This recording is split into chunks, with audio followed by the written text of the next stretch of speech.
Assalamualaikum warahmatullahi wabarakatuh. Selamat siang sahib sehat ala Nabi. Bagaimana ibadah sahib hari ini? Meski pandemi COVID-19 masih mengganggu aktivitas keseharian kita, semoga puasa dan ibadah sahib tetap lancar ya. Amin. Mendekati penghujung tahun 2019 lalu, dunia digemparkan kemunculan wabah virus corona yang berawal di kota Wuhan, Cina. Virus ini diduga berasal dari kebiasaan warga di sana mengkonsumsi kelelawar sebagai hidangan sehari-hari. Sebelum maraknya berbagai teori diet atau konsultasi gizi yang berkembang saat ini, sejatinya Allah Subhanahu wa Ta'ala telah mengatur bagaimana cara kita memenuhi kebutuhan primer yang satu ini.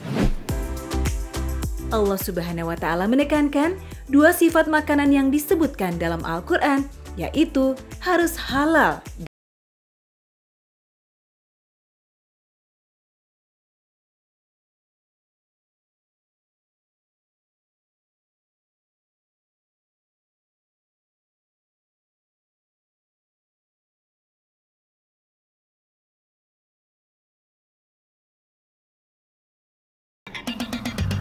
Ingat ya sohib, halalnya harus dilihat dari dua hal nih, baik dari segi zatnya maupun dari segi prosesnya.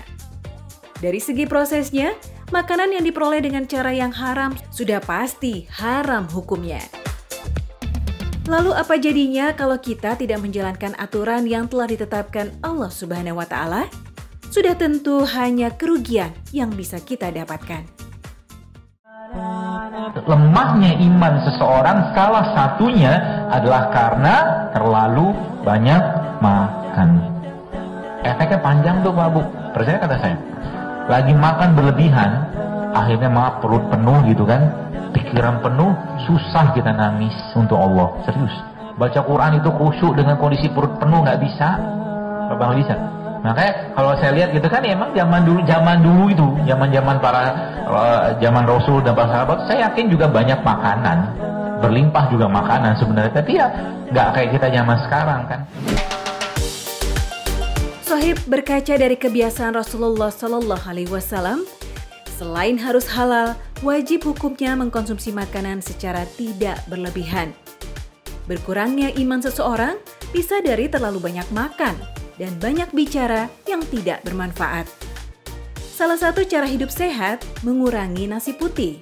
Makanan pokok ini berbahaya jika dimakan berlebihan karena kadar gulanya yang tinggi. Badan manusia juga mengandung terlalu banyak asam, ditambah dengan pola makan yang tidak baik, bisa menyebabkan bau badan dan juga bau mulut.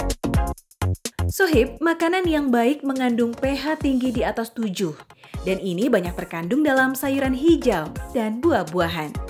Ada satu quote yang teman-teman perlu pahami. Judulnya itu, quote itu berbunyi, good food is good mood.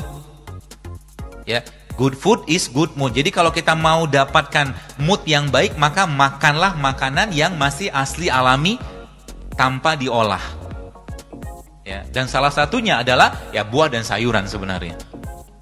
Apakah dengan ini kita menjadi vegetarian? Enggak, Rasul tetap makan daging, tapi enggak tiap hari juga makan daging gitu loh. Ya. Banyak sekali gen-gen pada tubuh kita ini bisa diperbaiki dengan kita mengubah polanya ke protein atau mungkin sumber-sumber nabati seperti ini. Jadi ingat ya, atur pola makan yang sehat setiap hari. Memang awalnya tidak mudah, namun hasilnya akan setimpal. Insya Allah dengan tubuh yang sehat akan meningkatkan keimanan pada Allah Subhanahu wa Ta'ala.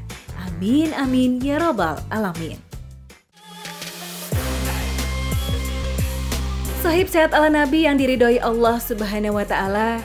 Jika tadi kita sudah membahas dampak buruknya makanan yang tidak halal serta tidak thayyib, lalu makanan seperti apa sih yang termasuk halal dan thayyib? Nah, makanan thayyib merupakan makanan yang aman dikonsumsi, tidak menimbulkan masalah apapun baik dalam jangka waktu panjang ataupun pendek, serta memberi manfaat bagi tubuh manusia. Sohib, Allah Subhanahu wa Ta'ala telah menganugerahi kita tubuh yang sempurna dengan desain dan fungsi terbaik. Maka sudah seharusnya kita menjaganya dengan memberi asupan yang bermanfaat. Allah Subhanahu wa Ta'ala bahkan sudah menyediakan makanan-makanan terbaiknya di muka bumi.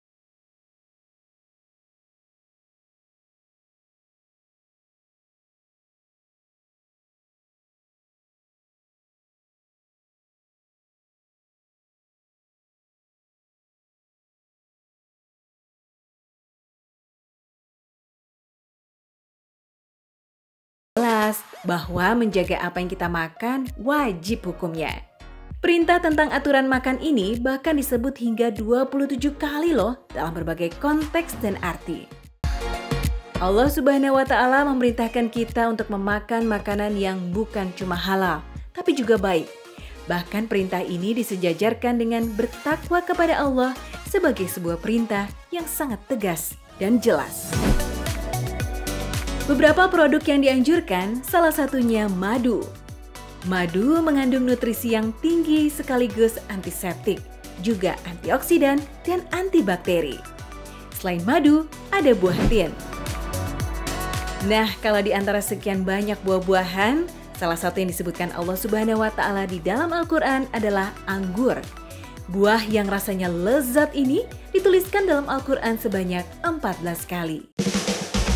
Anggur merupakan salah satu tanaman sejak masa Nabi Nuh alaihissalam. Tanaman yang berbuah manis dan lezat ini tumbuh merambat ke atas, berlawan arah dengan ujung kuncupnya, dan searah dengan penopangnya. Anggur merupakan buah yang mudah dicerna, dapat menggemukkan dan menyuplai gizi yang cukup. Anggur diyakini bisa mengobati batuk, memurnikan darah, membersihkan usus, bahkan bermanfaat untuk orang-orang yang terkena penyakit lambung.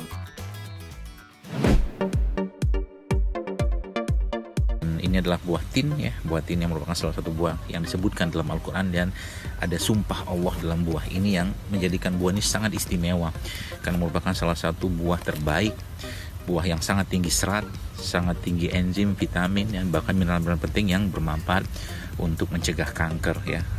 Secara umum ya, kanker apa saja termasuk kanker prostat atau mungkin dia buat vitalitas pria dan segala macam, Masya Allah.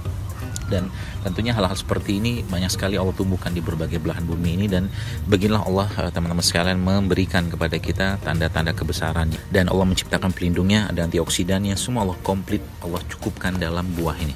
Dan daunnya pun termasuk salah satu daun yang sangat baik karena tinggi kalsiumnya. Dan sekalian, semakin kita mentadaburi ayat-ayat Allah seperti ini, semakin kita yakin dan percaya dan semakin bersyukur dengan Allah ketika kita makan seperti ini, tidak lain tidak bukan dalam rangka menjaga diri kita, menjaga raga kita, dan pasti menjaga iman kita dengan makanan yang baik. Karena iman pun bisa turun kalau seseorang itu mengkonsumsi makanan yang tidak baik, tidak halal, bahkan tidak baik terus-menerus, maka dia menjadi orang yang mengutamakan hawa nafsunya.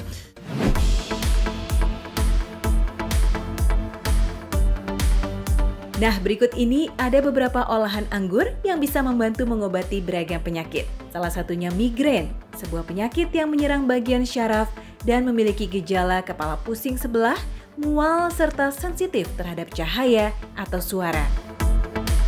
Untuk membuatnya, bahan yang diperlukan adalah anggur merah, jahe kuning yang memiliki senyawa yang dipercaya bisa bereaksi positif di dalam lambung dan usus hingga mampu mengurangi mual dan nyeri.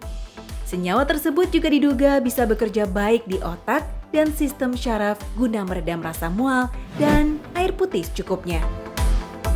Siapkan jahe dan kupas kulitnya ya. Potong, rebus hingga mendidih.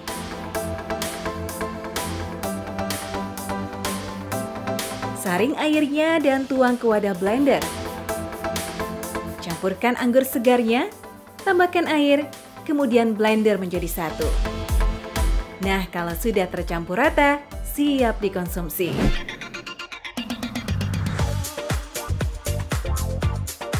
Selain itu juga ada obat peluru batu ginjal nih. Yuk kita ikuti step-stepnya berikut ini sahib. Bahan-bahannya anggur hitam, perasan jeruk nipis, jeruk lemon yang telah dipotong, air putih, kemudian blender. Selanjutnya bisa dituang ke dalam gelas. Vitamin C yang terkandung dalam anggur, lemon, dan jeruk nipis bisa melancarkan buang air kecil dan tidak menyakitkan bagi penderita batu ginjal jika dikonsumsi secara rutin.